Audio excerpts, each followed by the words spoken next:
I'd never ask for any worldly thing. My heart and I agree on what a wish should be.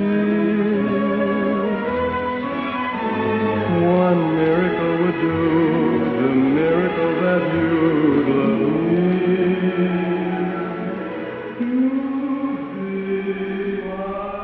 What percentage of the state is homeless? Around 100,000. 100,000 homeless? Yeah, around 100,000.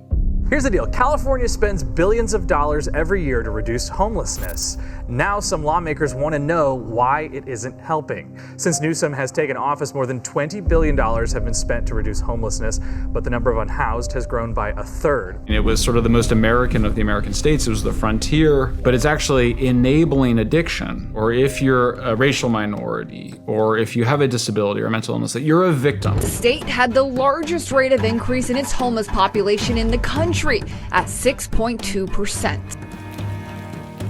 How she ended up living on the street 3 months ago, addicted to fentanyl. And my dealer said, you know, I've got these new pills. California people have always been more interested in, like, who are you? What do you do? It's the home of the human potential movement, of what used to be called sort of peak psychology, positive psychology. What are you doing to make the most of your life? Your life is limited. You know, what are you going to do to really seize the best of yourself, to realize the best of yourself? That was the California I was drawn to. I was definitely on the radical left. As a young man, I spent a bunch of time working with radical movements and have started to see some of the dark side of that in California.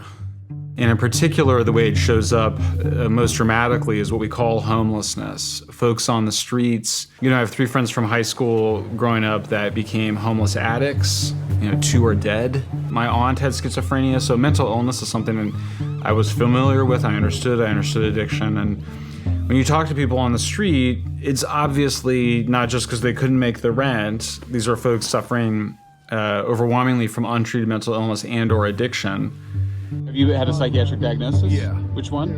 Schizophrenic. Okay. You have a doctor? No. The majority of homeless people are that drugs is an integral, if not main reason why you're out here. You know, we had a woman, Shawn, had serious mental illness, maybe schizophrenia. Her legs, she was on the streets, her legs were rotting. You know, they're both. They took her off the street.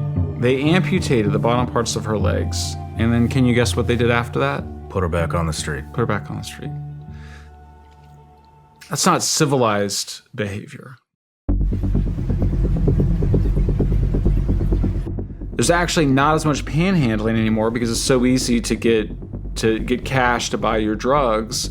20 to 40 bucks a day, and you can usually get enough meth and fentanyl to smoke all day. They pay you to be homeless in San Francisco. And that's something I had documented already. They give cash. 200 food stamps and 620 bucks cash a month. Wow. Forget about it. Why wouldn't I do it? There's a lot of hills in San Francisco, Bay Area, and also in LA, so you can get away from it. And when you talk to people, they ask, what are you working on? I tell them about this, and they go, oh yeah, that's why I don't go downtown. They have defunded the police. They have demoralized the entire law enforcement community. Yep. You can see the recruiting videos both in law enforcement and in the military. They've gone woke. Nobody joins the military law enforcement for a woke agenda. Do you feel like there's a deeper agenda to this? I mean, look, what we're talking about here is the end of civilization. Mm-hmm. Civilization depends on law and order, cheap energy, meritocracy. If you don't have those, and those are all 3 things that the radical woke left are undermining. The distrust is at an all-time high. People don't trust the media, they don't trust the government, they don't trust our institutions. It takes a long time to build up trust, but it doesn't take very long to lose it. We see borders that are porous or open in the United States. We sent too much of our industry to China. We thought we could just have everybody else manufacture for us and not manufacture alone.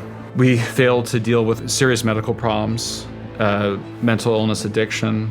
We allowed our children to consume toxic amounts of social media and develop psychiatric disorders, including anxiety and depression. We see all this weird behaviors where people think that they can change their biological sex.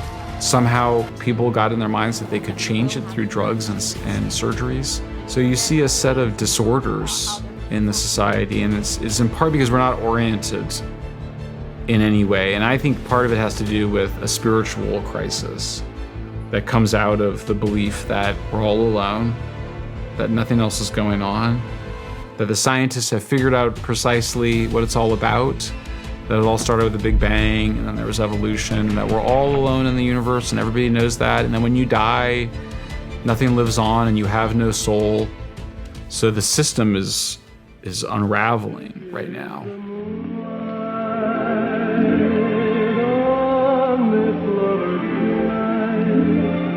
As I see the moon